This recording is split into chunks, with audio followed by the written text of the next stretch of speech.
Hello there and welcome back. If you're visiting for the first time, my name is David, and amongst my interests, I enjoy getting out there and seeing the world from the luxury of my van. People who sleep in their cars often refer to their vehicles as being a microcamper.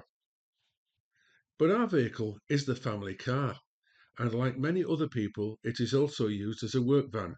My wife uses it, for example, for her stained glass craft business. So the car can't be permanently adapted over to be a full-time camper. That being so, I've done my best to create a happy camping space, and these videos have given me the opportunity to showcase a bit of ingenuity in how I go about converting my vehicle over to camping adventures. Please join me in a bit of creativity and on my trips in my microcamper. In today's video, I camp over in Europe's biggest campsite, the wonderful Shell Island in North Wales, and I take Kim out for supper. But first, I did promise in the previous video, after I'd installed my roof box to my van, how I sorted out just one or two of those teething problems.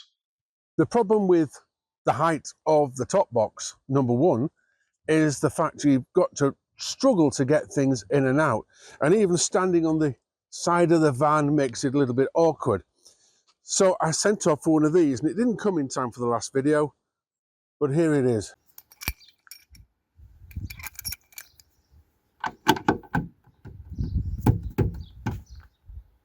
So now getting up to the rack and the top box is just a simple matter of putting my foot on the step and up I go.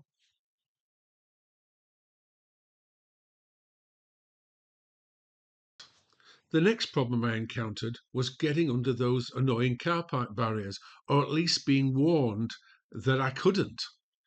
The solution here was ultra simple. I installed a car aerial onto the end of my roof rack. This would strike the beam or the barrier before I got anywhere near it with my top box. A number of you wrote in to warn me very kindly that I had put my brackets to the roof box the wrong way up. And yes, of course, I have done. It's one of those things where we all have our reasons, and mine is because I put things like stained glass and other materials into the roof box, and the protruding bolts would have damaged the glass. So I did the opposite. I'm not too worried that anybody will try and nick the box off the roof.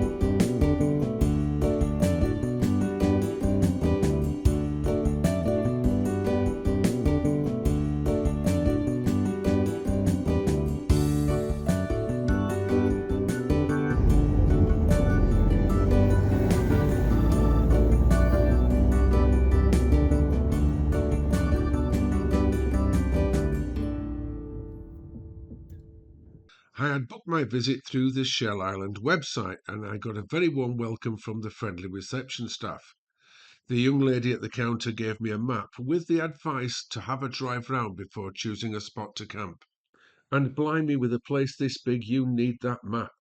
You will have no trouble finding a quiet spot, or if coming in a large group, you aren't going to upset any other campers. I arrived midweek and it was so quiet, some people had whole fields to themselves, though I'm sure it gets a lot busier during weekends and bank holidays. I was lucky enough to make friends with some other neighbouring car campers, Dan and Lucy. This was their first time out testing their Vauxhall Combo, which they have just started to convert over for camping. Lucy was nursing a fractured fibula she obtained getting off their narrowboat home and was taking it easy, and so Dan showed me how they packed everything into the back of their van and made good use of a recently acquired awning. This, and it's a trial one. You got your drawer there, and I've got that. And under this one, I've got storage, just a storage under there, and then you've got a table. Lucy had hobbled round for a week, blackening the base of their narrowboat before finally getting checked out and discovering the fracture, so I think she deserved the rest up. Thanks, guys, and Lucy, I hope the leg gets better soon. Now for the tour, folks. Shell Island has everything, and indeed I think most people never actually leave the campsite.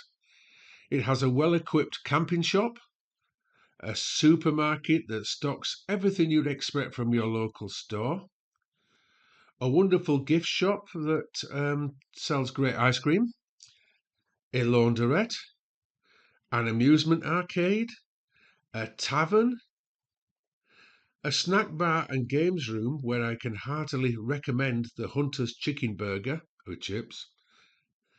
There's a very good children's play area, toilets everywhere, showers, and more freshwater taps than you can shake a stick at. I lost count at just over 30. Oh, I can't remember. Did I mention the tavern?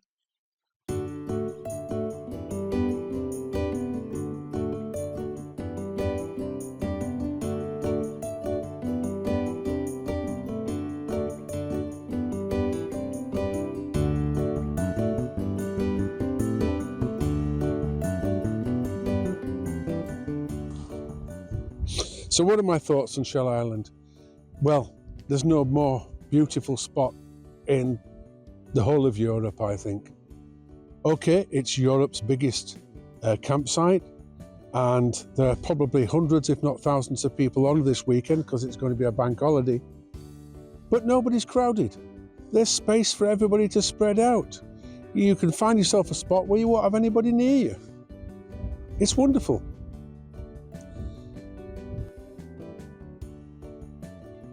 If you really want to explore all of Shell Island, don't walk it. You need an e-bike.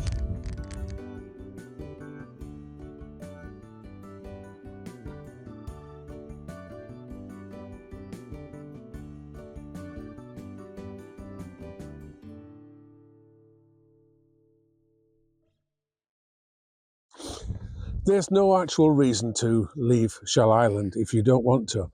All the facilities are there, from sailing, fishing, the beaches, the bars, supermarkets, shops, you name it, it's got it. So yes, you could have a complete holiday and never leave Shell Island itself. However, should you wish to, you are in the middle of the Snowdonia National Park, and to the north you have Porthmadog, Pwllheli, Criccieth, Aberdaron. We've got Harlech Castle just a few miles away, and to the south you have Barmouth and Dolgellau and beyond. So yes, you can explore. There's so much scenery, so much history to look at. Tonight, by way of a change, I'm going to leave Shell and go and meet up with the missus. Well, it's 9 o'clock in the evening. We've come away from Shell Island and I've been joined by Kim. Hi. You've got to take the wife out for some supper now and again. Well, it's not me that's going to be eating though, is it? No. On a recent visit to Harlech Castle, we came upon this intriguing poster, which immediately grabbed our attention. As a lover of the UK's wildlife, this seemed like a great alternative activity, and one that can be done even when it's raining, so I booked us in. Tony Hiscox has been studying the badgers in his garden for nigh on 13 years now, and he gets so much enjoyment from it that he decided to open up his home to others so they might too get to see these wonderful animals. Although he puts food out for them, this in no way alters the visiting animals' behaviour. They don't really know you are there, and there is no interaction between the humans and the badgers. Tony is very knowledgeable and can identify individual animals and relate stories about some of the badgers and other creatures that visit his garden. He believes in educating people about the badgers and their behaviour. If you were wondering, we arrived up just before dusk and were very comfortably seated within his conservatory. We watched as the badgers appeared from the top of the garden to a feeding area just outside the double-glazed windows. The badgers were used to his garden lights, and as we sat quietly in the semi-darkness, the badgers couldn't see or hear us. I have been observing wildlife most of my life, even badgers, but I have never seen them in such close proximity before, and it was such a pleasure to be able to quietly watch them from only a few feet away. I realise this is a bit of a break from my usual how-to vlogs, but I thought you wouldn't mind this small self-indulgence. For those of you who are interested, Tony asks for a small payment which goes towards the food he buys in for the animals, which is a very varied diet, mostly of dog food with some peanuts and other mixed scraps. Tony and his family can only accommodate small parties of 2 or 3 people at a time, and obviously only when he is available. Booking is essential, and more information can be obtained from Tony. His contact details are listed with the usual information with the video. We departed just after 11 p.m. after a very enjoyable, if unusual, evening.